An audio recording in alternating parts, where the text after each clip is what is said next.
Welcome, welcome. Baruch atah Adonai Eloheinu melech haolam asher kitshanu b'mitzvotav v'tzivanu la'asok b'divrei Torah. So one of the things that happens, right, when Abraham is told, the tender age of 99 to circumcise himself and all the males in his family, is a name change, change of name. And we're reading about this here, and we're also going to look at what tradition does with this.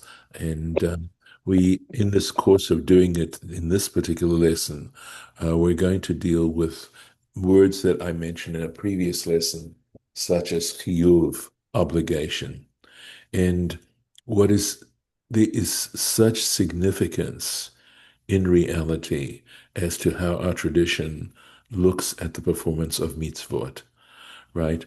It's not that a mitzvah cannot ever be translated as a good deed, right? There are certain contexts where the word mitzvah does simply mean a good deed. But if you think carefully about the fact that mitzvah really has to do with a divine command, that deciding to do it or not do it becomes a very, very significant issue. And it's treated very significantly in the tradition.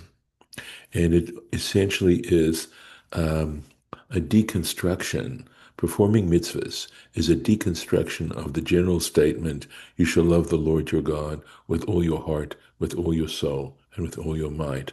And just how seriously and literally the tradition has taken that particular statement. I've said this a number of times, and I'm going to say it again, and I suspect I will say it many times, that if one were to take a bird's eye view at the entire opus of rabbinic tradition and subsequent commentators, it is especially when it comes to the areas of halacha, right, Jewish law. Again, Jewish law is a rough translation of the term halakha. Really, it means sort of the path to go, the way in which a human being should walk their journey in this world, right? It is actually taken very, very seriously, this idea of how halakha is to be done and whether or not one chooses to do it. And this is certainly reflected in the prophetic tradition as well and how one does it. And we also know, for example, that love is concerned about details. So there's this desire to analyze very, very carefully statements made in the Torah that involve commandments. And that's what we're going to look at now. But you'll see, I hope, something very, very interesting. So we see life as an issue of chiyuv, meaning owing, as if it were a debt to God. That when God asks us to perform a commandment, right, it becomes something that a lien, as it were, upon us and our lives. And this is a very deep way of looking at what life is about. And when we use the term Elohim, which is the real point I wanted to make here, that has to do directly with performing mitzvot. Let me put it as crassly as I can. God becomes your Elohim to the degree that you perform mitzvot. That's the way the tradition looks at it. And if you don't perform mitzvot, then Adonai isn't your Elohim.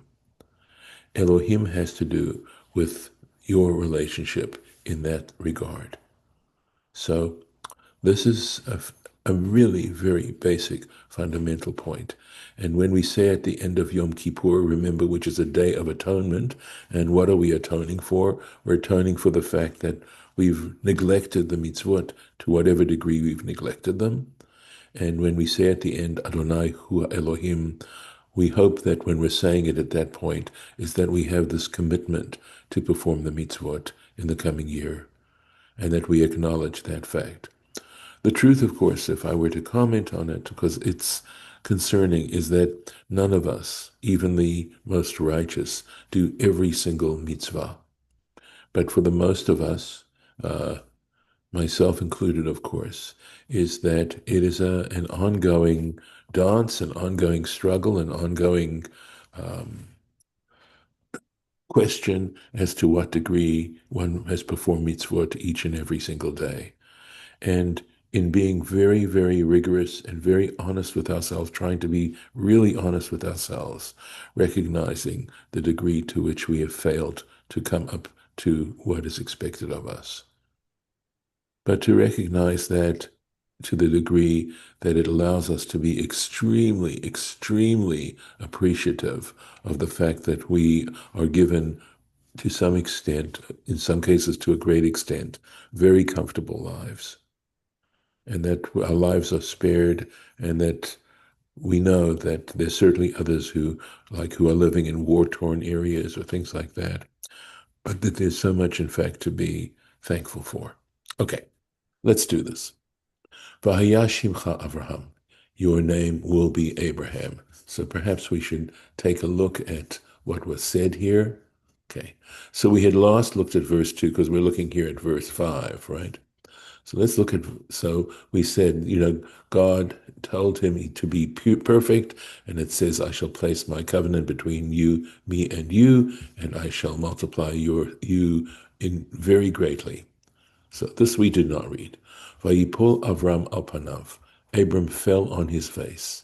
Vaydaber ito Elohim lemor. And Elohim spoke to him, saying, Ani, as for me, hine briti itcha, my covenant is with you, v'hayita la'av hamon goyim, and you shall be the father of a multitude of nations. So exactly what we mean by that, I believe Torah Temimah may discuss that as well. But when you think of the influence that the Abrahamic relationship to religion has had upon the world, you can say that in fact, this promise written so long ago in the Torah, it actually has come about. V'lo yikare od et shimcha Avram. This is the thing, right? Your name shall not be called anymore, Avram, right? To this point, he's been called Avram. V'haya shimcha Avraham. But your name shall be Abraham. This is where it takes place. Ki av hamon goyim netaticha. For a father of a multitude of nations I have set you up as. So Avraham means, in other words, the father of a multitude. It's in a way, a stenographic way of expressing a larger, this entire statement of Hamon Goyim, the meaning of that. So, all right, let's take a look here. V'haya shimcha Avraham, and your name shall be Abraham. Tanya. So Tanya, of course, is a technical term that introduces a statement from the period preceding the close of the Mishnah. In other words, this particular quote is something, the statement, the source comes before the year 200. Avram hu Avraham. Abraham is the same as Abraham. They're one and the same person. Vatchila ne'esa av la'aram, and now we're explaining how this name Abram, what it actually means, right? And to begin with, he became the father to Aram, that area, right, Babylonia. Ulevasof ne'esa av lachol haolam. But in the end, he became the father, the patriarch to the entire world. And that, of course, is from Brachot, page 13a. So now we have a better sense of what the connotation is of these names, right? Names certainly have a significance. Taking a look at Torah T'mimah here. Klomar, that is to say, Lo Teshem Avram Ulignai. It's not to suggest that the name Abraham was somehow, lignai usually means sort of negative, insulting, a bad connotation, that kind of thing. It's not suggesting that. In other words, that initially his name had a negative association, right? But ela de gam hu lashon chashivut. But in fact, it also has. In other words, saying that he was father to Aram, right, is saying that there was significance to that name. was also important. Varak Shem Avraham Chashuv Yoter. It's just that the name Abraham is even more significant, Kedemefaresh, as will be explained, V'Iyen Bidrasha Haba'ah, and look at the coming drash, the coming interpretation. So why would he say this? Because we know that the term Yaakov, Jacob, has the meaning of heel, supplanter. That's lignai. That's not a compliment. That's an insult. And changing to Yisrael meant it was no longer insulting. So in case there's this sort of modality, that the idea of a change of name is to change it from something that is a name that bears some level of insult to a name that now has honor, that's not going on here. It did go on with Jacob, but it doesn't go on here. Simply saying that it had a certain level of significance to one at one point, father of Abram, and now it has much greater significance. Moving on to the next comment. Vaya shimcha Avraham. Now we're going to get into a halachic issue, right? Your name shall be Abraham. Tana bar kapara, right? Bar kapara taught. Hakoreh Avraham Avram. Someone who refers to Abraham now as Avram over ba'aseh. He transgresses a positive commandment, right? To the word over is an interesting, the word transgress is a really interesting and I would say a nice translation, because over means to pass over, right? The word Ivri, Hebrew, is related to this because Abraham passed over the Euphrates. Okay. So the river. And so transgress has that meaning, right? In other words, you go over that, you overlook, you pass over, you let it go, you avoid it. Right. So he is transgressing a positive commandment. Positive commandment, thou shalt, right? Shene'emar v'haya shimcha Avraham. Your name shall be Abraham. In other words, a positive commandment that people need to refer to Abraham. That's how Bar Kapra this is the point of Bar Kapra, right? That from now on, you need to call him Abraham. Comment? Okay. But Rabbi Eliezer Omer, however, Rabbi Eliezer says, over beloved, he transgresses a negative commandment. In other words, positive commandments are thou shalt, and negative commandments are thou shalt not. He transgresses a negative commandment. Shene'emar velo yikare od et shimcha Avram. Your name shall no longer be termed Abraham. Well, you shall no longer do it. So if you mention out as Abram, and you mention his name as Abram, and the statement said, your name shall no longer be Abram, you've just transgressed the commandment. That's the simple logic involved here. All right. So there's a positive commandment and there's a negative commandment, one or the other. This is Ibid, right? This is also in this page in Brachot we find. And now comes the excursus. Here goes. V'Iyen, and look at Masha Katuv, what's written, Besamuch, a little later on, close by, Pasuk Tetvav, when we look at verse 15, Le'inyan Shinui Hashem Shel Sarah, regarding Sarah's name change. Ube Parsha Vayishlach, and again, look and see what we've got written in the Parsha of Vayishlach, Le'inyan, regarding Shinui Hashem Shel Yaakov. That's Vayishlach is the Parsha where we read about Jacob wrestling with the angel, and we know that after Jacob successfully overcame the angel, his name was changed to Yisrael, right? That name. V'hamefarshim tamhu, and the commentators were surprised. They registered surprise. Harbe, great surprise. Al munei hamitzvot, regarding other scholars who enumerated the mitzvot, in other words, who counted up each mitzvah and each one, and enumerated each one. Lama hishmitu limnot isur zeh. Why did they neglect? They left out counting this as one of those commandments, either a negative commandment or a positive commandment, and they didn't include it in the list. Deshinu Hashem shel Abraham. That is to say, the commandment regarding the name change of Abraham, Abraham's name change. V'li and it seems to me, pashut, that it's clear, de kafi hamitba'er betosefta, that following what is clarified in the Tosefta brachot, right? This initial statement is found in brachot. The Tosefta is a parallel source to the Mishnah, and it contains many, many statements that are not included in the Mishnah.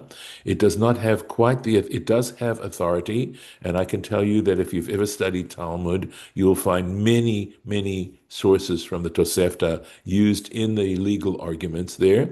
It has authority, just not the level of authority of the Mishnah.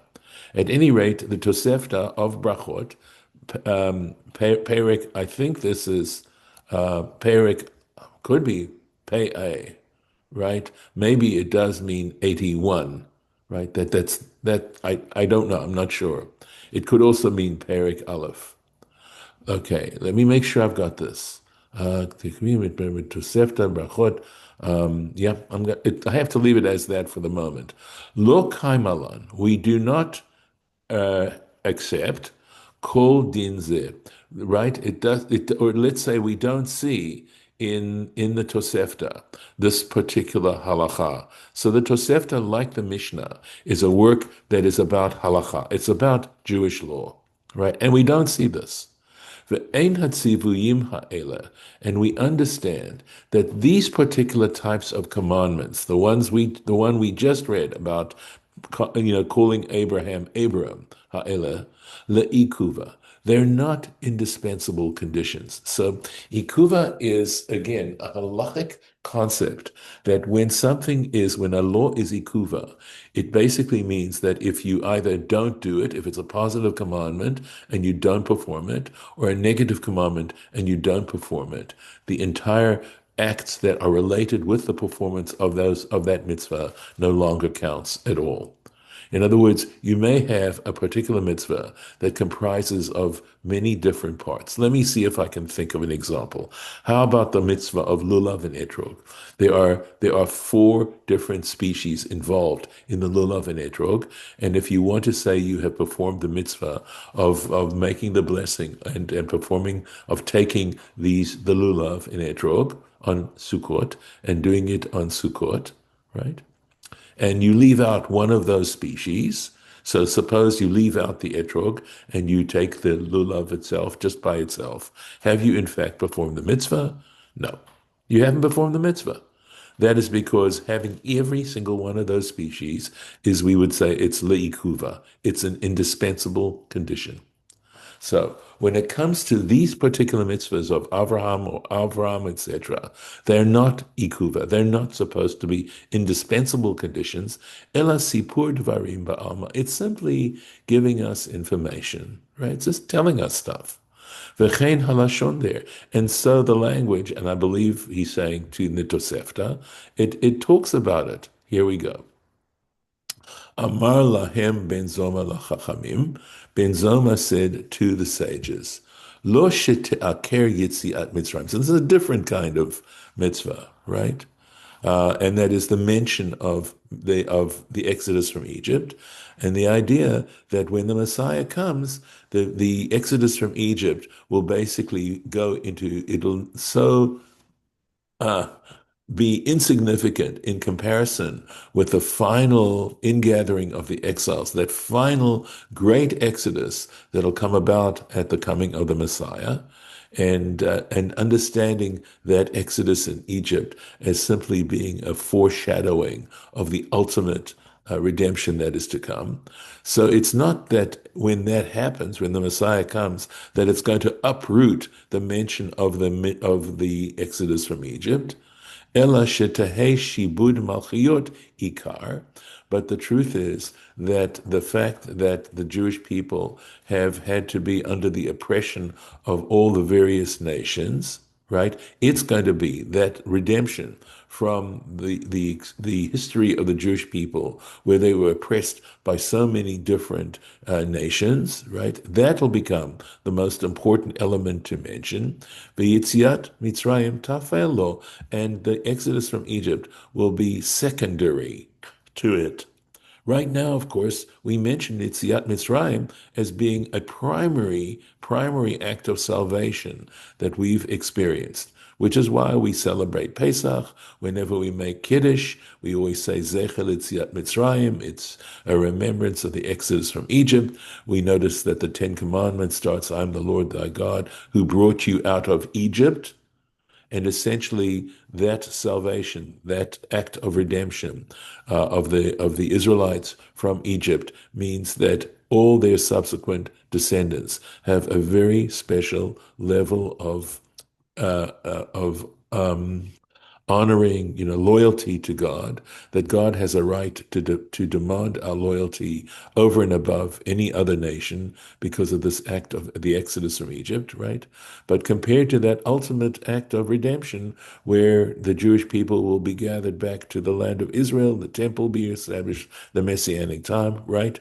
That will make the exodus from Egypt pale in comparison. Keyotzebo, another example. Lo yikare shimcha od Yaakov. Here we go. Your name will no longer be termed Jacob. Lo sheyaker shem Yaakov. It's not that we're going to uproot the name Jacob. It's not like we're never going to use it again, mimenu, from him. Ella, but rather, sheyehe shem Yaakov nosaf al shem Yisrael. But to say that the name Jacob is added to what is now essentially the name Israel. Another example. So there are statements that say, you shouldn't use the name. It says, of course, your name will no longer be called Jacob in the text, but it doesn't mean you'll never be called Jacob. It just means it's an expression to say it'll be secondary. Your main name will be Yisrael. Keyotzebo, another example. Sarai ishtecha lo tikare et shma Sarai, right?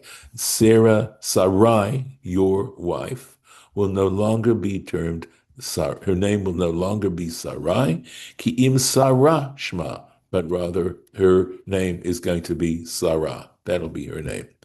But chila, he Sarai le'umata. That is to say, she was called Sarai because just like Abraham was the father of Abram, right? Sarai, meaning a sar is in this case, a princess, right?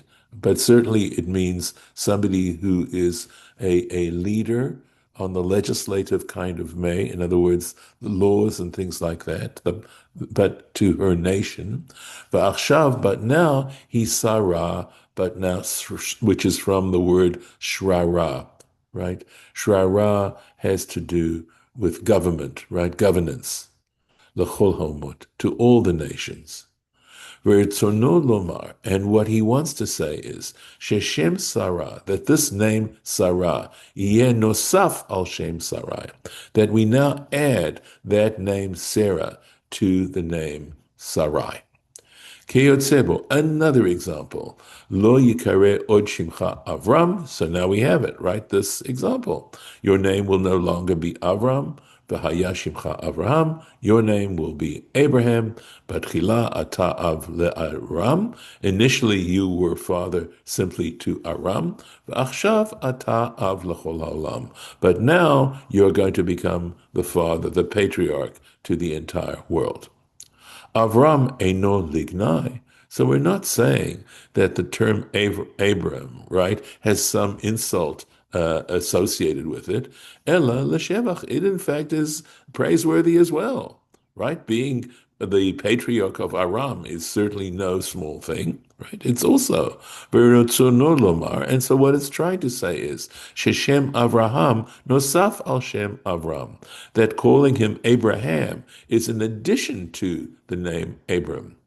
Harei mevu'ar beforash. And in fact, it is clarified explicitly, the Sfira Leila Tosefta, that according to the opinion expressed in the Tosefta, she'ein, let me make sure, behoraat shem ha'adam, that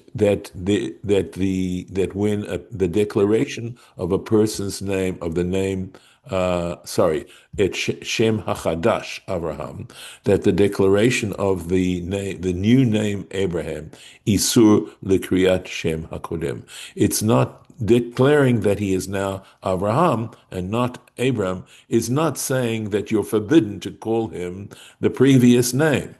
Ela nosaf alav, but it is added to it. Ukamo b'yitziat Mitzrayim, and likewise with regard to the exodus of Egypt, v'shibud malchiot, and the subjugation of all the various kingdoms, v'shem Yaakov v'Sarah, and likewise the name Jacob and Sarah, kamavuar, as has been explained. V'lachein, right, and for this reason, Rabhu haposkim lahashmit inyan zeh. So now we've given the reason why the poskim, that is the halachic arbiters, right, decisors, would leave it out, left out this particular matter. Acharei, since the kafi hamavora, if we see how we just explained it, ein drasha zo ela asmachta ba'alma, it is only a support. In other words, it's more of a suggestion, right, saying it's a good thing. Yes, David. So is the bottom line that they okay, at the beginning of this it sounded like it was a mitzvah because it's a positive commandment. There was a positive and a negative. Yes, And yes. at the end of the day, have they basically concluded, that hey, it's not, we're going to reclassify it as supporting, so because of that, it's no longer, we don't count it, right? It's not included as part of the mitzvah. Is that kind of the gist of the whole thing? The only thing I would say is that in analyzing the language and the example given compared to other similar examples, we realize that it is not saying it is forbidden for you to call Abram anymore. That's not what the text is trying to say. In other words, we're trying to understand the text in its context. Okay, so it's not really a negative commandment then, right? That Because is the point, right? It that's is the not point, that is right? correct. Okay, It so is it simple. raised, Yeah, right, right. but then you still have, you should be called Abram, right, or Abraham. So in that sense, there's still a positive one though in there, right? Yeah, well, but again, you're not transgressing, so to speak. I mean, you see what I'm saying when I Yeah, started off saying yeah, taking these things very seriously, yeah. right? So that the truth is that when we disobey commandments, right, that is a major strike against us. Okay, It's how seriously we take the notion of observing commandments. And I don't think it's a light switch. I think it is a process. And I think it's a way of trying to understand better the role we have in this world. Let me keep going to see if I can yep. get to the end of this. We don't Thank have you. too much more while we have a little bit of time. No, but I appreciate the questions, of course. All right, let's keep going. Right. So asmachta means a support. In other words, it's saying this would be a good thing to do, but if you don't do it, it's not going to be a strike against you. Okay? V'halashon over belav, right? And this terminology of transgresses a negative commandment uva asay and or a positive commandment. Matzinu harbe, we find many times shehem al derech atzmachta, that using that particular terminology of transgress, etc., actually means it's an asmachta. That kind of language actually suggests that it's not a real mitzvah, but it's an asmachta. Kamo, and we have an example. He wants to give us an example. B'yoma yud tet bet in the tractate Yoma, page 19b. Hasach sicha chulin, right. In other words, if you have a casual conversation, over ba'aseh, he transgresses a positive commandment. Now, I believe what it's saying there, if I remember the context correctly, right, that it's saying that any casual conversation. It's one thing if you're discussing business, it's a business thing. You have to discuss it for your livelihood, but just a gossip, but even not necessarily gossip. It's saying just casual conversation.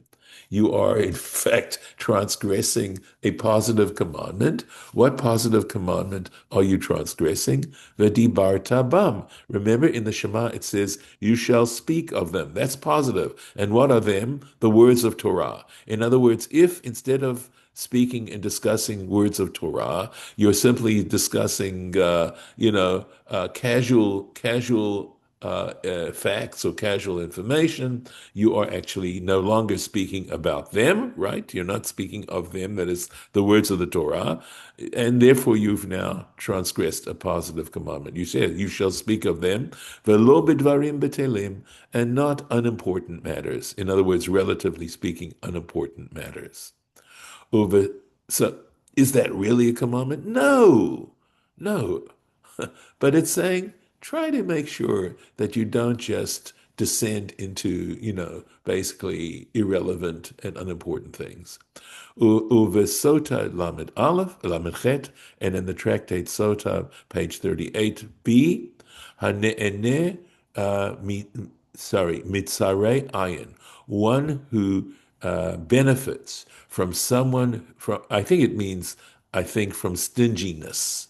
In other words, if you're stingy and you benefit from the fact that you're being stingy, just changing that a little bit. Oops, sorry. Fingers in the wrong place. Right? Okay. If you benefit from stinginess, over below tase, you are actually transgressing a negative commandment, right? Let me make sure. I think this possibly is inami, maybe. It could be actually an abbreviate. Okay, sorry. No, this is a lamed. Let me make sure I find the place here. Sorry. Okay, yes. So, al tilcham lechem ra'ayin. In other words, literally it means don't eat the bread of stinginess, of stinginess.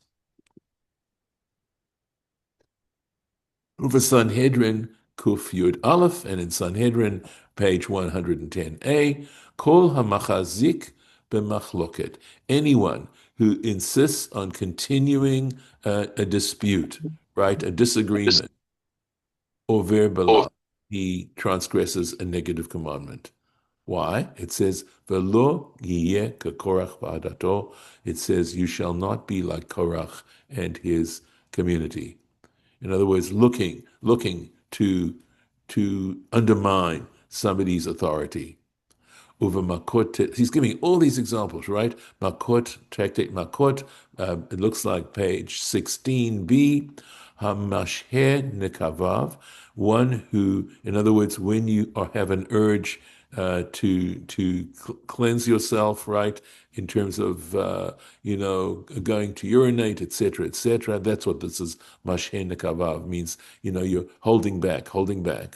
Uman deshate bekarna, and someone who drinks in a surgeon's horn, in other words, a horn in which, because they did bloodletting at the time, from that, de umna, it's a surgeon, right? Over belav, transgresses a negative commandment. These are not real negative, these are not part of the 613 commandments.